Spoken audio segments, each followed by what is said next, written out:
ဒီရေကူးလို့ရတဲ့ရေကူးကန်လေးဖြစ်ပါတယ်ရေကူးကန်ကိုအစာပိုင်းထင်တော့ကျွန်တော်ကဟွာလို့ထင်လိုက်တာတောင်ကြားချောင်းကြီးကနေပြီးရေကူးကန်တွေကိုရေထည့်ပေးတယ်လို့ထင်တာပိုင်ရှင်ကလာပြောပြတယ်သူဟိုးမှတွေ့လာမှန်ရေလေးထည့်တာအဲ့ဒါက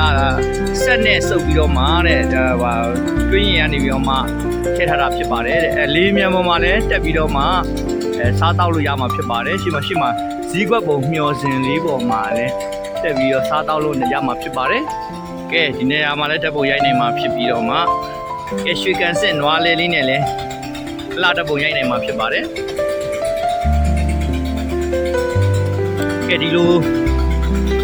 တရားလေးလည်းတွေ့ရမှာဖြစ်ပြီးတော့တရားလေးပေါ်မှာလည်းတက်ပုံရိုက်နေမှာဖြစ်ပါတယ်ဒီမှာလည်းရေရလေးစစ်ရှိတာဖြစ်ပါတယ်ရေရလေးစစ်ကချတယ်ဖြစ်ပါတယ်ဒီဒီကုန်လေးလိုဖြစ်နေတာပါကဲရေချိုးမယ်ဆိုရင်လည်းအဝေးလဲကန်းတွေရှိတာဖြစ်ပါတယ်ကဲအပြင်ဘက်မှာအေးအေးဆေးဆေးစားတောက်နိုင်မှာဖြစ်ပါတယ်တက်စင်နဲ့တော့သွားလို့လည်းရပါမှာဖြစ်ပါတယ်ကိုးနောက်ထဲမှာလည်းဓပုံရိုက်ဖွယ်ရိုက်ရှင်စပွဲတို့ပန်းချန်လေးကိုလည်းဆောင်ရွက်ထားတာဖြစ်ပါတယ်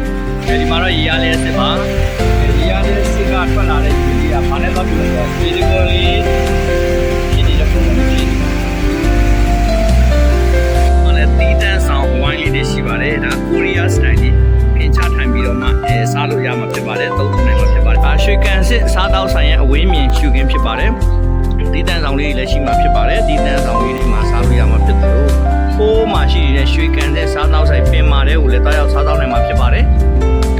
ဒီမှာဒီဘက်မှာလည်းဒီတန်းဆောင်လေးဖြစ်ပါတယ်ဒီတန်းဆောင်ဒီဘက်မှာတော့ကိုရီးယားစတိုင်စားတောက်လို့ရမှာဖြစ်ပါတယ်ရွှေကန်တဲ့စားတောက်ဆိုင်ဖြစ်ပါတယ်ကဲဝင်ချင်းတော့မင်္ဂလာပါဆိုပြီးတော့မှဒီမှာနှုတ်ဆက်ထားတဲ့စာသားလေးကိုတွေ့ရမှာဖြစ်ပါတယ်ကဲလာရောက်စားတောက်သူတွေလည်းအများကြီးပါကဲဒီလိုအပြင်ဘက်မှာလည်းဝိုင်းလေးတွေရှိပါတယ်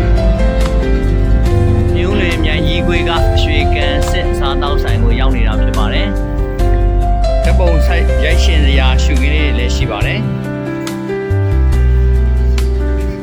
ဒီမှာဆိုလို့ရှိရင်တပုံရိုက်စီရရှောက်လန်းလေးပုံစံမျိုးလေးလုပ်ထားတာဖြစ်ပါတယ်ဒီမှာဆိုရင်ပစုံလုံးလေးဒီဘက်မှာတော့ကြာကန်လေးရှိပါတယ်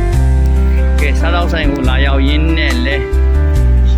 free ရေကူးလို့ရမှာဖြစ်ပါတယ်ဟိုမှာရှောစင်လေးလည်းရှိတာဖြစ်ပါတယ်ဒီနေ့တော့ရေကူးကန်ရေလဲထားတော့ပို့ပြီးတန့်နေပါတယ်